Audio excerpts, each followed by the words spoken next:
السلام عليكم ورحمة الله وبركاته. إن الحمد لله نحمده ونستعينه ونستهديه ونستغفره ونتوب إليه ونتوكل عليه ونعوذ بالله من شرور أنفسنا وسيئات أعمالنا. من يهده الله فلا مضل له ومن يضلل فلا هادي له. أشهد أن لا إله إلا الله وحده لا شريك له له الملك وله الحمد وهو على كل شيء قدير ولا حول ولا قوة إلا بالله العلي العظيم.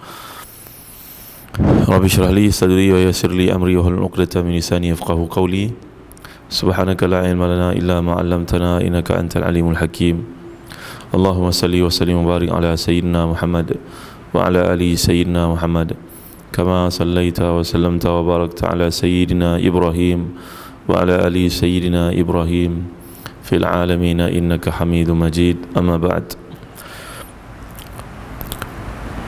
Firman Allah Subhanahu wa taala dalam ayat ke-34 daripada surah Al-Baqarah, A'udzu billahi minasyaitonir rajim. Wa idh qulna lil malaikati isjudu li Adama fasajadu illa iblis aba wastakbara wa kana minal kafirin. Dan ketika kami berfirman kepada para malaikat, sujudlah sekalian kamu kepada Adam, maka sujudlah sekalian mereka melainkan iblis. Dia telah pun meninggi diri dan takabur, lalu jadilah ia dari kalangan golongan yang kafir. Baik, ini merupakan satu khitab ataupun dialog yang berlaku di Al-Mala'il A'la, di sisi Allah Subhanahu wa taala yang kita tak nampak, tapi merupakan arahan. Dan bila kita belajar bahasa Arab, kita akan lihat Allah menggunakan perkataan wa idh qulna. Qulna maknanya kami berkata. Jangan di kalangan yang baca tafsir Quran tanpa pengetahuan bahasa Arab akan terkeliru. Bahawasanya di sini Allah firman kami. Kami maknanya apa dia? Ramai ke? Ini juga satu metodologi dari sudut uslub, teknik berbahasa dalam semua bahasa di dunia. Iaitulah bila menggunakan arahan, biasanya pihak yang tertinggi akan mengeluarkan arahan kami, walaupun yang mengatakannya seorang diri. Sebagai contoh, pengurusi surau ni berkata, kami telah pun melihat banyak aspek lalu membuat keputusan sekian. Nampak tak? Tentulah tak patut untuk dia mengatakan saya.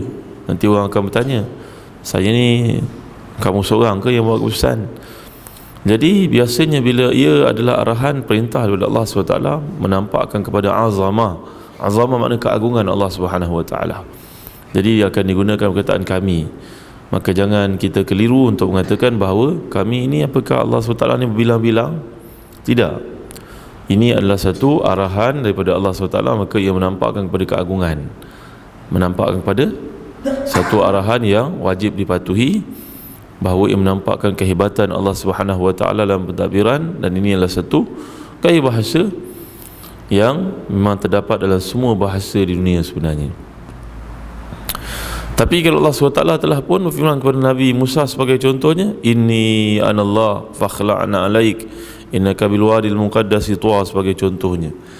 Allah SWT mengkhitabkan arahan kepada Nabi Musa dengan berkata, sungguhnya aku adalah Allah SWT.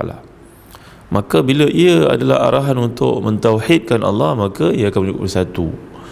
Aku, itu adalah dialog Allah SWT dengan Nabi Musa ketika Nabi Musa pulang dari Madian menuju ke Mesir. Maka Nabi Musa kelihatan melihat satu seolah-olah macam unggun api. Lalu dia berkata kepada isterinya, kepada anak-anaknya, tinggal kat sini untuk aku pergi kat sana mendapatkan api, supaya malam yang dingin ini kita dapat bawa sedikit api supaya memanaskan badan. Rupa-rupanya sampai ke sana bukan api, bukan sebarangan api, ia merupakan nur Allah SWT. Dan Allah SWT telah pun melantik Musa menjadi salah seorang nabinya. Maka di situ kita lihat khitab Allah ataupun dialog yang Allah gunakan, ini anallah, sungguhnya aku ini Allah SWT. Tapi bila ia merupakan arahan yang wajib dipatuhi untuk diikuti daripada atas ke bawah, maka ia merujuk kepada penggunaan nun azamah, ya, iaitulah kami. Kami telah berfirman kepada para malaikat, sujud kepada Adam. Yang satu lagi tadi, aku adalah Tuhan, maka sembahlah aku. Nampak? Lain dari sudut kontennya, lain dari sudut message yang dibawa oleh dialog-dialog ini. Jadi kita telah huraikan pada kuliah yang lalu bahawa jin bukanlah di kalangan malaikat, iblis bukan di kalangan malaikat, tapi iblis adalah dari kalangan jin. Jadi sifat yang berlaku kepada jin ini ataupun iblis ini, aba wastakbara wa kana minal kafirin, dia adalah seorang yang angkuh, takabbur, dia ego, dia merasakan dirinya lebih daripada manusia yang diciptakan oleh Allah SWT ini. Dan dalam hadis yang sahih menggambarkan bila Allah menciptakan Adam, maka Allah meletakkannya, jasad ini belum lagi ditiupkan padanya roh, dalam syurga. Dia ada rongga, satu jasad manusia yang letakkan dalam jasad Adam ni lah. Jadi dalam bentuk manusia letakkan dalam syurga, datang iblis, disepaknya jasad Adam yang belum ada roh ini, disepaknya, ditendangnya oleh iblis. Dia mengetahui bahawa orang ni akan menjadi pencabar kepadanya, dan itulah yang berlaku. Jadi beza di antara tiga makhluk yang Allah jadikan. Nombor satu, Allah ciptakan malaikat daripada nur.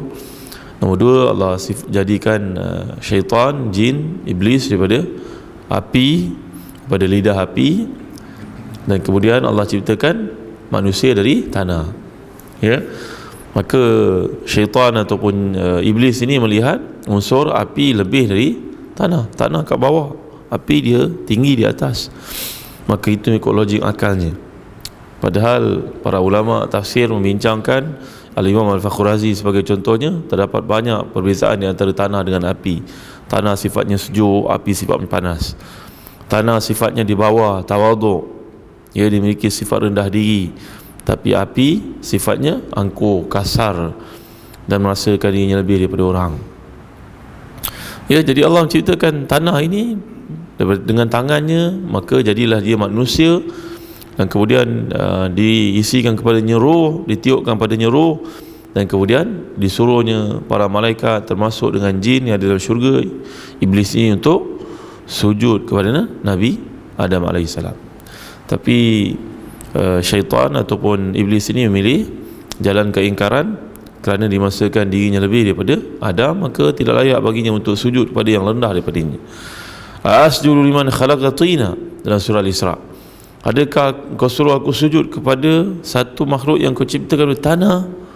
Itu sekali bahasa hinanya pada pandangan perspektif si iblis tentang Nabi Adam dan kita semua ini, manusia semua ini.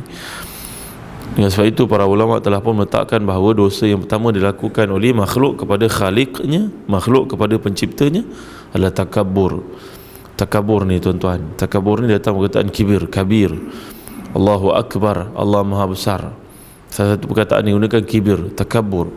Itu sebab dalam hadis yang sahih riwayat Bukhari Muslim, la yadkhulul jannah man kana fi qalbihi mithqalu habatin min kibrin, tidak akan masuk syurga seseorang yang dalam hatinya walau ada sebesar zarah sekalipun daripada sifat takabur. Takabur ni itu tuan-tuan, para sahabat pun berkata kepada Nabi SAW, inna hadana yuhibbu an yakuna saubuhu hasanan wa na'luhu hasanan. Wahai Nabi, sesungguhnya kalangan kita ni suka kalau bajunya cantik, kasutnya cantik. Maka Nabi menjawab, innallaha jamilun yuhibbul jamal, sesungguhnya Allah itu cantik, Allah suka pada yang cantik. Itu bukan takabur namanya. Maka manusia bila pakai pakaian, dia rasa gembira pakai yang cantik lebih daripada orang, kasutnya dia suka yang cantik, yang mahal. Itu bukan takabur, kata Nabi SAW. Takabur iaitu batrul haqqi wa ghamtun nas. Takabur adalah kita melanggar kebenaran, menolak kebenaran, wa ghamtun nas, dan menghina manusia yang lain. Menghina berarti kata merasakan diri kita lebih daripada orang, dan kemudian menolak kebenaran. Apa kebenaran ni semua? Aku yang betul sebenarnya. Bagaimana kita seorang diri pula boleh menganggap kita betul? Orang satu kampung boleh tak suka dengan kita, kita rasa kita yang betul. Masuk akal ke tidak tuan-tuan? Tak pernah sabar. Macam mana kita boleh seorang betul pula, 10 orang boleh salah pula? Jadi tuan-tuan yang dimuliakan Allah sekalian, ini biasa berlaku, kata Imam Ghazali, kerana seseorang itu merasakan dirinya lebih. Mungkin pada rupanya, mungkin pandai ilmunya, mungkin disebabkan latar belakang keluarganya bangsawan, mungkin dirasakan pangkatnya lebih daripada orang, justru semua orang kena dengar pandangannya. Mungkin kerana dia memang banyak harta, maka dengan sebab itu dia nak orang lain mengikutnya. Aku banyak duit tau, kalau tak ada aku tak bergerak program ni semua. Jadi tuan-tuan yang dimuliakan Allah sekalian, inilah sifat yang ada pada iblis, pada syaitan. Dia merasakan dirinya lebih daripada Adam, maka tidak layaklah baginya untuk mematuhi perintah Allah SWT. Dan kita telah jelaskan pada kuliah yang lalu, bahawasanya masukkan sujud di sini ada berbagai tafsiran para ulama tentangnya. Sama ada sujud di sudut fizikal, iaitu meletakkan dahi di atas tanah, di atas lantai, ataupun sujud dalam arti penghormatan. Itu merupakan penghuraian yang panjang lebar oleh para ulama. Antara kedua-duanya ada hujah masing-masing. Jadi tuan-tuan yang dimuliakan Allah sekalian, jadilah iblis ini mulai saat itu seorang yang kafir kepada Allah SWT. Kafir berarti tertutup pintu hatinya, tertutup ruangnya untuk menjadi hamba Allah SWT. Jadi kafir ni sebenarnya merujuk kepada menolak, ingkar, dan akhirnya terkeluarlah daripada jadi hamba-hamba Allah SWT. Marilah sama-sama kita membaiki diri kita, menyelamatkan diri kita daripada sifat takabur, kerana ia merupakan sifat iblis. Kalau ada dalam diri kita merasakan lebih daripada orang lain, bayangkan balik semula, sebenarnya aku ni bukanlah sesiapa, melainkan asal usulku setitis air yang hina, yang pernah keluar daripada saluran najis sebanyak 2 kali. Iaitulah sekali daripada ayahandaku masuk dalam rahim ibu, kemudian keluar lagi untuk kali kedua juga daripada saluran najis juga. Dan bayangkan kalau kita tidak memiliki kulit pada tubuh badan kita, alangkah hinanya kita penuh dengan najis, di mana-mana ada kekotoran dalam diri. Jadi mengapakah kita merasakan diri kita lebih daripada orang lain? Kalaulah kita merasakan pangkat menyebabkan kita lebih daripada orang, sampai bila kita akan bertahan dengan pangkat ini? Kalau kita merasakan kita cantik lebih daripada orang, sampai bilakah kita akan kekal dengan kecantikan ini?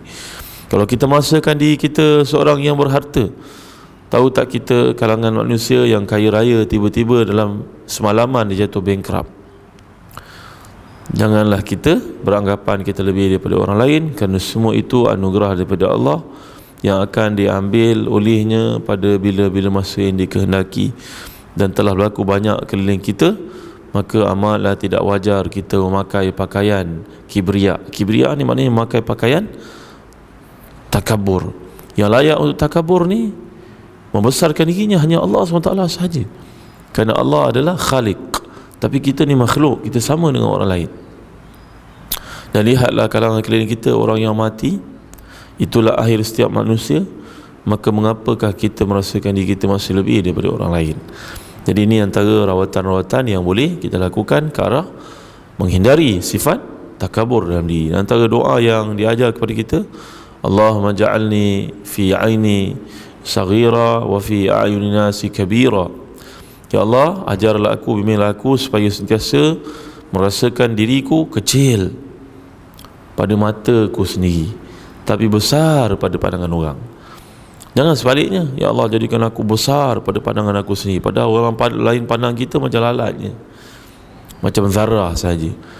Jadi kita mesti doa kepada Allah, ya Allah jadikan aku ni kecil pada pandangan aku, tapi manusia yang menilai aku hebat. Jangan kita merasakan diri kita hebat, tapi manusia pandang kita macam sampah saja. Jadi tuan-tuan yang dirahmati dan dikasihi Allah sekalian, yang antara rawatan kepada sifat takabur, jangan biarkan ia berlanjutan dalam diri, kerana akibatnya sangat buruk. Akibatnya boleh membawa kepada kufur, akibatnya boleh membawa kepada penghinaan di akhirat, iaitulah tidak dapat mengecapi syurga Allah Subhanahu wa taala. Wallahu alam. Sallallahu ala sayyidina Muhammad wa ala alihi wasahbihi wasallam. Alhamdulillahirabbil alamin. Wassalamualaikum warahmatullahi wabarakatuh.